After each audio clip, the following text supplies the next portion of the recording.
We have arrived this week at Principle 9, which is intuitive movement. And figuring out a healthy relationship to exercise and movement is as integral to intuitive eating as figuring out a healthy relationship with food. And the reason is because of that age-old adage of calories in, calories out, right? In that paradigm, exercise is inextricably tied to food. If I eat more, it means I have to work out more. And even having folks come in and get their metabolism tested, it becomes very hard to prove to them or show to them that we often need to eat more irregardless of what our exercise looks like. Most of us, most of the time, are under eating in some way, shape, or form. So because of this dynamic of feeling like we need to exercise more depending on what we're eating, we start to get into this risk of an unhealthy relationship to exercise. So part of intuitive eating is really confronting and addressing that.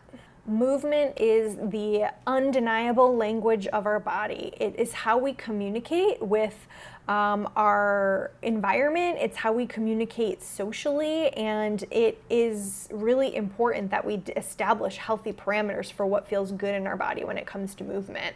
When we are leaning too hard into movement, we are going to experience signs of overuse, right? We're going to experience injuries or other pains that come with exercise. But on the other side, too little movement, and we start to feel the negative effects of that as well. Movement is the thing that keeps our body kind of in functioning order, and it is what gives us accessibility and empowerment in our environment. So there is such a thing as too much, but there's also such a thing as too little. So let's go through a couple pieces around our relationship to exercise so that you can start to think about these things, ideally navigate them to a place where exercise and movement feel good for you.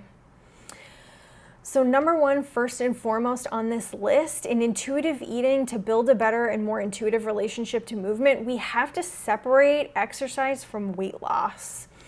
And while it's undeniable that some kind of long-term sustainable relationship to physical activity will help us maintain long-term body composition shifts, if we're leaning too hard on exercise for short-term weight loss, or to see pounds lost on the scale, or to see a dramatic change on what we see in the mirror, oftentimes this is set up for failure, and we are not going to get that short-term gratification, or potentially we might get it and then lose it because exercise in a very strong and arduous program designed for short-term weight loss is ultimately unsustainable. So the moment we're not able to, continue to engage in it because other things take priority, we're going to really lose all the steam and motivation we have to continue to exercise. So we really have to look at ways to find a relationship to movement outside of just weight loss.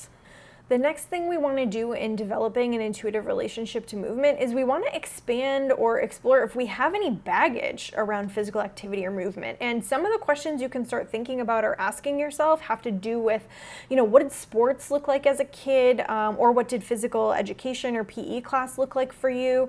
Have you spent a lot of time in your life kind of shooting all over yourself about exercise, and now the idea of movement is just like repellent to you and you don't want anything to do with it?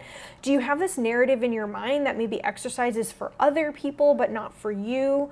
Do you fear judgment? Do you have kind of fears or preoccupations about how other people would see or perceive you if you were in the act of exercise? And is that preventing you from moving forward and developing a better relationship with it? So I think a little bit of journaling practice or free writing practice, or just kind of thinking this through in your head, will start to help you understand what the barriers are and how to start reframing them in your mind so that you can start to build a more sustainable and ideally joyful way of taking care of your body with movement responsibly.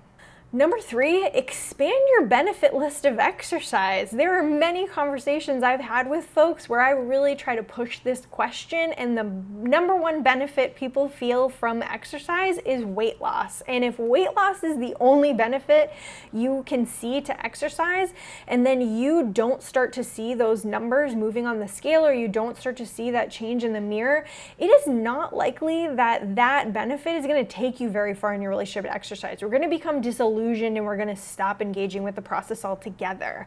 But we know it's important for lifelong health of the body. So I spent some time writing up a list, and I'm going to share it with you now about the many, many benefits of exercise beyond what you might already think about. And I want you to take some time to think through this list for yourself, maybe come back and revisit it, and develop a better benefit list for you to engage with exercise and physical movement other than just weight loss. So here we go. Improved joint lubrication and mobility, better balance, improved intrinsic core stability and the ability of you to maintain an upright posture, improved bone density and muscle mass, better coordination and movement patterns, improved spatial perceptions and where you feel that your body is in space, improved reaction times to sudden movements, improved capacity to perform household tasks, more vitality and ability to maintain mobility as we age, fewer risks of falls and injuries at any age, improved cardiovascular health and endurance, running faster, moving faster, walking up the stairs, better gut motility, improved power output for emergency situations like a Heimlich maneuver or getting a lug nut off your car. And of course, it is going to improve blood panels at the doctor's office, right? We will see some of those health markers improve with better exercise over time. And then mentally, exercise certainly can provide stress relief. It can provide the resolution of bottled up energy if you're feeling agitated. It can help with clarity in your thinking process. It offers a change of environment to refresh the senses and just get out of a stale routine. And then also, pleasure, right? From dancing with friends at a concert or an outing or swimming or just being in nature. So there are a lot of different ways that we can relate positively to movement if we can just find some of the barriers that are holding us back and some of the entry points that feel like they fit us the best. So keep that list handy and work on it over time. So the last thing I want to talk about in improving or creating a more intuitive relationship to exercise has to do with the lenses of self-control and self-punishment versus self-care and self-nourishment, right? So it's really, really important to monitor and moderate your relationship to exercise in this way. One of the most important things that I see in my clients is that they are not super adept at moderating when they've gone too far in their relationship to exercise. So that is where the drive to exercise is so intense and so great, oftentimes related to the desire for weight loss, that they start ignoring important signs in their body of overuse. So I wanted to review those today and categorize for you what self-punishment or self-control around exercise looks like. So signs that you've been overdoing it with exercise would be lower energy and lower motivation, feeling like you have to drag yourself, feeling like you don't really want to finish the workout, feeling like you're not progressing in your workouts in terms of performance, whether it is strength markers or cardiovascular markers, yawning or having very poor coordination with workouts, vertigo, lightheadedness, momentary wooziness, feeling a weird metallic taste in your mouth or feeling like your breath changes during your workout. And then obviously, of course, the worst would be injuries. If you notice that you are having a lot of knee or hip or back injuries, shoulder injuries, toe injuries, they could be a sign that you are really wearing down some of the joints and bone condition in your body as a result of just overdoing the exercise. And those are all signs that you really need to pull back on your relationship to exercise, and that actually a more self-care and self-nurturance act would be for you to just take a break fully and recover. And while you're in recovery mode from exercise, I would look to practices like stretching, yoga, corrective exercises, physical therapy if you need it, and other types of recovery type movement that get you back into alignment and give your body the break that it needs.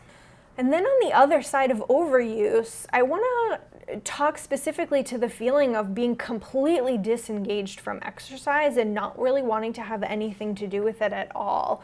And certainly this can be a self-care act depending on what somebody's history is. Sometimes we just fully need to separate ourselves from it. But For those of us who are not engaging in exercise at all, I would want you to check in with your body, and maybe this is over a period of time. Do you notice that you have any particular pains or soreness or stiffness? Does it hurt to stand up or down? Do you have any issues with coordination or balance or trusting your body in space? Do you struggle at all with household activities or just activities of daily living and feeling like physiologically you're having a hard time getting those done? Those can all be signs that you might actually want to explore ways to gently get back into conditioning your body a little bit better so that you can have more empowerment and accessibility in your daily life. And for that, I have a couple of recommendations. So if there are specific pains in your body, it is very possible that you could go to a doctor and get a referral through your insurance company to cover physical therapy appointments. So that person is definitely going to help you get on the track of slow and steady back to a more functional place of movement. If you have the ability to afford it, or if you have like an FSA or an HSA that would cover the cost of this, I highly recommend maybe exploring a relationship to a massage therapist. Sometimes in a place of feeling really deconditioned or just not working out for a very long time, we get a lot of stiffness in our muscles or in the myofascial tissue that covers or compartmentalizes all the different parts of our body. And a massage therapist can really be helpful over the short to mid-term with helping work some of those things out so that you feel a little bit better quality in the tissue of your body to be able to have some exercises be more accessible to you.